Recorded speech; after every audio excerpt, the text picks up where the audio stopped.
पूरा north east अलग अलग हथियारी ग्रुपों के संघर्ष और इसके कारण ढेर सारी अशांति का सामना कर रहा था।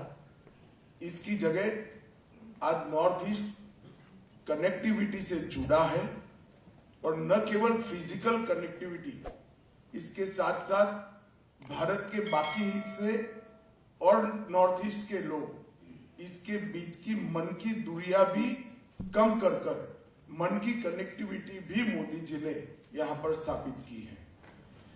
It's a great story of Nagaland and Northeast over here because of the vision of Narendra Modi ji.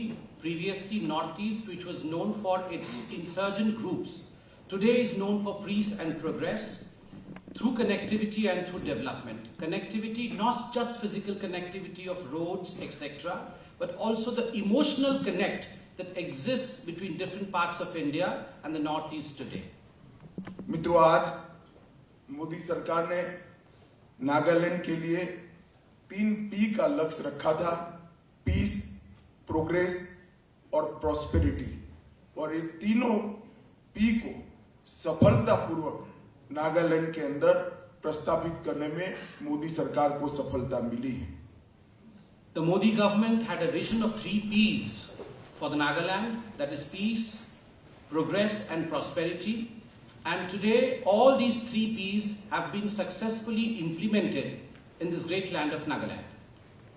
और मोदी जी ने स्वयं नॉर्थ ईस्ट को भारत का मेन स्ट्रीम प्रदेश बनाने के लिए, क्षेत्र बनाने के लिए ढेर सारे इनिशिएटिव लिए हैं। जैसे हर 15 दिन में किसी न किसी केंद्र सरकार के मंत्री का उत्तर पूर्व का दौरा, मोदी जी स्वयं ये 8.5 साल में 51 से ज्यादा बार नॉर्थ ईस्ट के अलग अलग राज्यों में आए हैं और इंफ्रास्ट्रक्चर के अचूबा लगाने वाले बड़े बड़े काम नॉर्थ ईस्ट को देकर मोदी जी ने नॉर्थ ईस्ट को भारत के मेन स्ट्रीम के साथ जोड़ने का बहुत सफल प्रयास भी किया है और परिणाम भी प्राप्त किया है।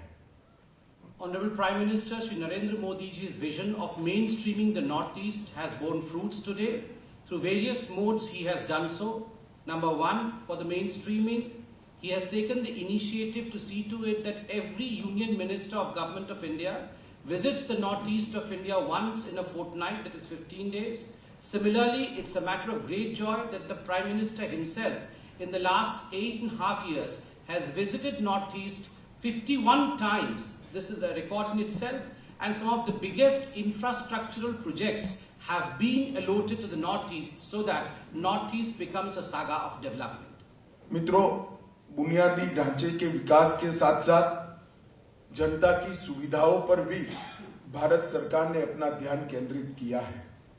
Not just big projects of infrastructure, but as far as the basic requirement of the people of Nagaland is concerned, the Modi government is extremely sensitive towards it. 100 साल के बाद पहली बार नागालैंड को धनसारी सोक्यूवी रेलवे लाइन के साथ अपना दूसरा रेलवे स्टेशन मिलने का काम हुआ है। After 100 years, it's a matter of joy that Nagaland is receiving its second railway station from Dhansari to Sopogi.